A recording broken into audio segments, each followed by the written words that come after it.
Hi, I'm Mackenzie Martin, and I did my presentation on Alice Neel. I apologize for this being late. My file got corrupted like 3 times, so I'm recording this for the 5th time, I believe, or something. I don't know, I'm really tired. Let's get through this. This is gonna be fun. Alright, so about Alice Neel. So Alice Neel was born on January 28th, 1900 in Pennsylvania. She was one of 5 children in her family, and she graduated high school and attended the Philadelphia School of Design for Women in 1921. That was where she joined their fine arts program and began exploring her skills as a painter. She graduated from college in 1925 and soon after married a man named Carlos Enriquez.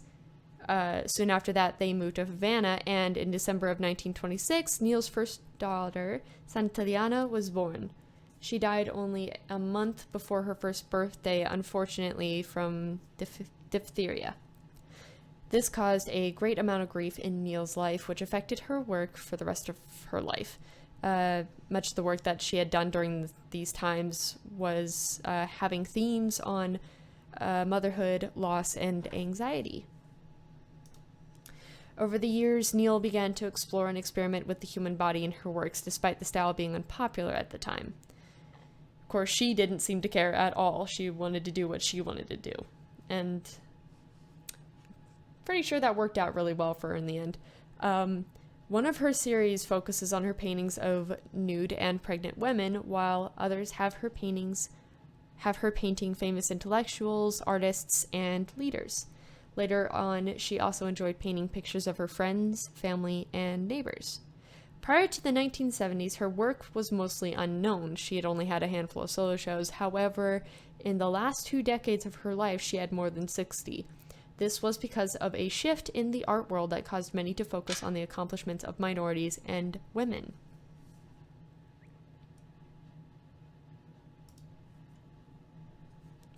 Hold on just a second.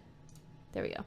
Okay, during her career, so her first series that I wanted to talk about was her paintings of pregnant women. This was something that she had a common theme throughout most of her life, mainly due to the fact of that loss of her daughter. She never actually did any series. It's just a bunch of familiar paintings that all go within a common theme. So that is what I'm going to be focusing on.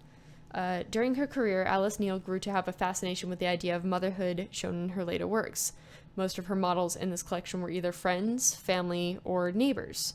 Her pieces tended to go against the conventional standards of how women were depicted in the 20th century, by portraying them as they were, with stretch marks, swollen bellies, warts, and scars. Any imperfection on the human body, she would paint it. For many of these paintings, Neel's portrayal of pregnancy and motherhood also showed a psychological depth in her subjects. Some of her paintings have them with proud, unwavering expressions, while others are anxious and worried, showing how unnatural the process is for them. On the right here, you can also see one of her pictures, one of her earlier pictures, Pregnant Maria. Okay, so she often used watercolor and acrylic for her paintings, but all of the paintings that I'm going to be showing you are mainly oil on canvas. She never spent too much time on her work, nor did she try to make the subjects look perfect. She was quick in her outline and spent most of the time painting and blending the colors of the skin. Many of her figures were often portrayed disproportionately, and often parts of the face and body are crooked. She still focuses on the details. Every curve, bone, scar, and folded bit of flesh is present in her paintings. This goes back to how her portrayal of women differed from the standards of the 20th century, by showing them as flawed rather than the perfect porcelain bodies shown in works done at the time. In this piece, Pregnant Julie and Algus, you can see the disproportionate sizes of the body compared to the head, and can see the ribs of the women protruding underneath her breast. Okay. For this one, this is Pregnant Betty Hometsky. However, I couldn't find very much information. So Alice Neel often made it clear that she did not paint in realism. Rather, she chose to paint with a more expressive style that she had developed over the years. This unique style is present in all of her paintings. In this painting, you can see each of her brushstrokes as she has not entirely blended them together, and you can see that she makes use of these thick brush strokes and very flat colors while being careful to show the features of the face. She also draws her subjects with a very dark outline, which also helps to keep the attention focused on the subject rather than the background. Makes it stand out.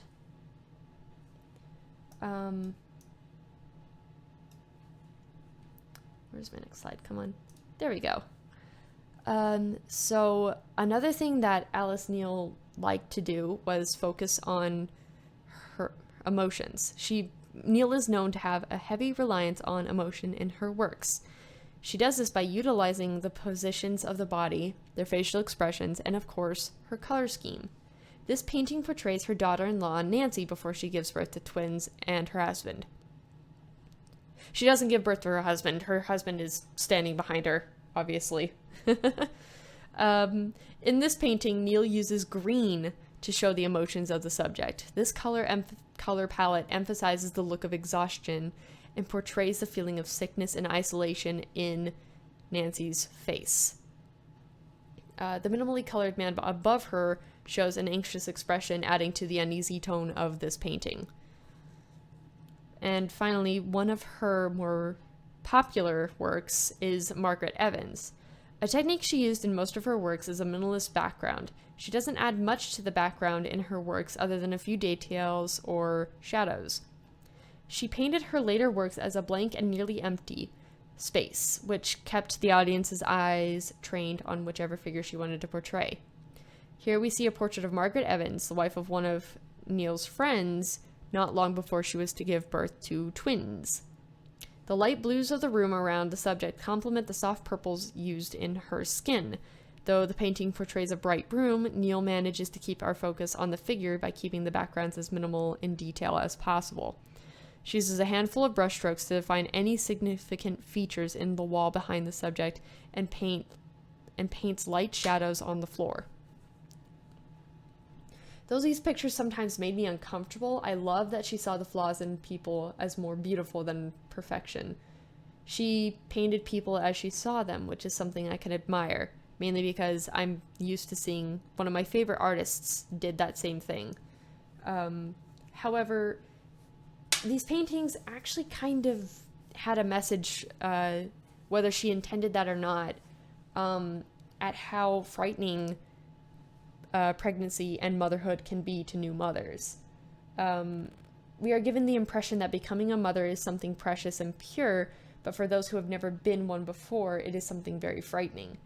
You are basically walking headfirst into something you have no idea what's going to happen, and you know you might not be the same once it's over.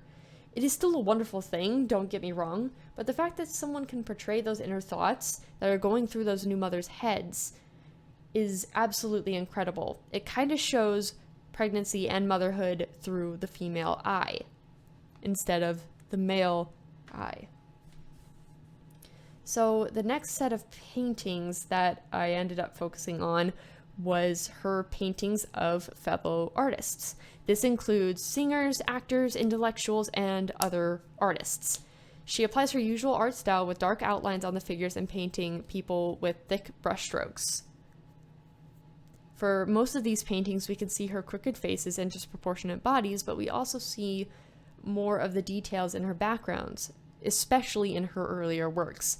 This adds to the story and emotion of some of her subjects. For example, this painting here is done of Kenneth Fearing.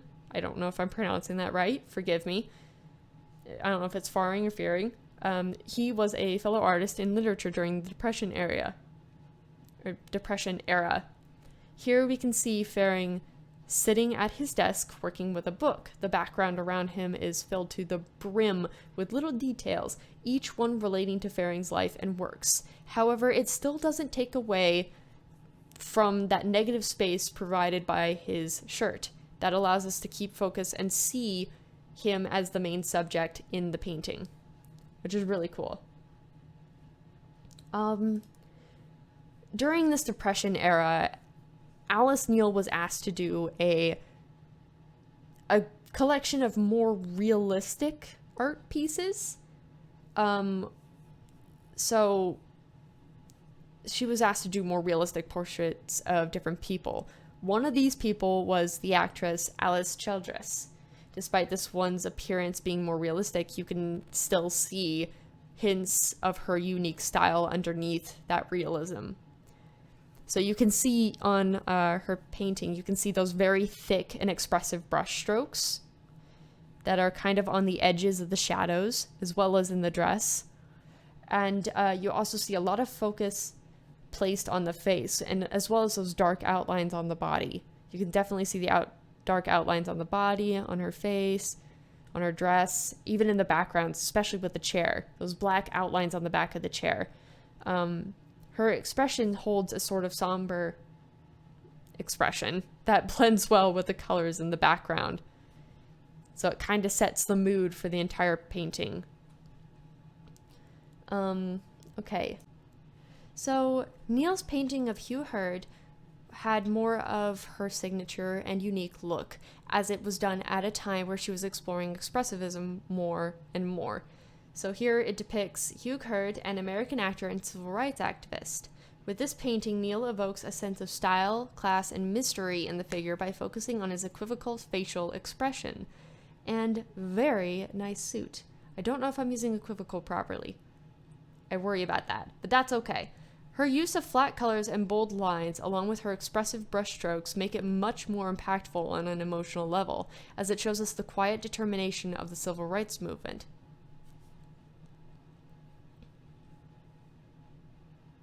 Faith Ringgold, a quilting artist, had known Alice Neel for nearly a decade before deciding to let her do a portrait.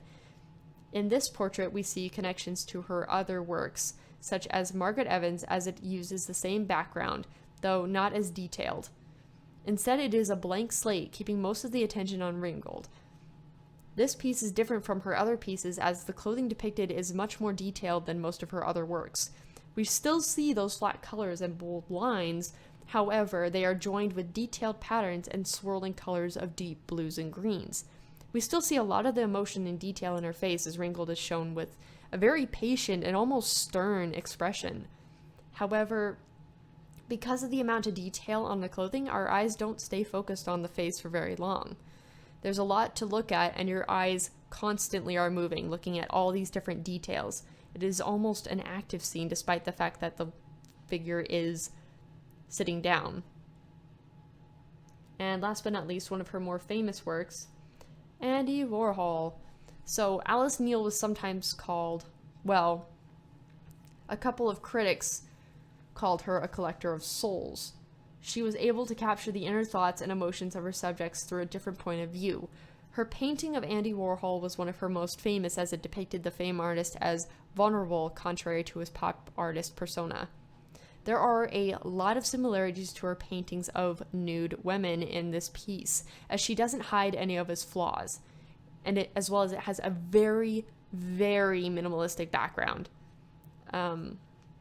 which helps to keep the focus on the subject, as it is basically all that is there, other than a light outline of a chair in the background. His chest is exposed to reveal the scarred torso and supportive corset he wore after being shot in 1968. She used only cool colors in the painting to emphasize his pale skin. The detail used in his face depicts a somber look, almost withdrawn from what is happening. Like he doesn't want to be sitting there with his shirt off and exposing himself like this, which is something typical because Andy Warhol used to cover himself with wigs, makeup, sunglasses, covering himself with these fancy clothes, kind of making himself stand out. So this must have been a slightly uncomfortable moment for him. So this painting is incredible on an emotional level because it shows a more profound side to the eccentric artist that many would not expect.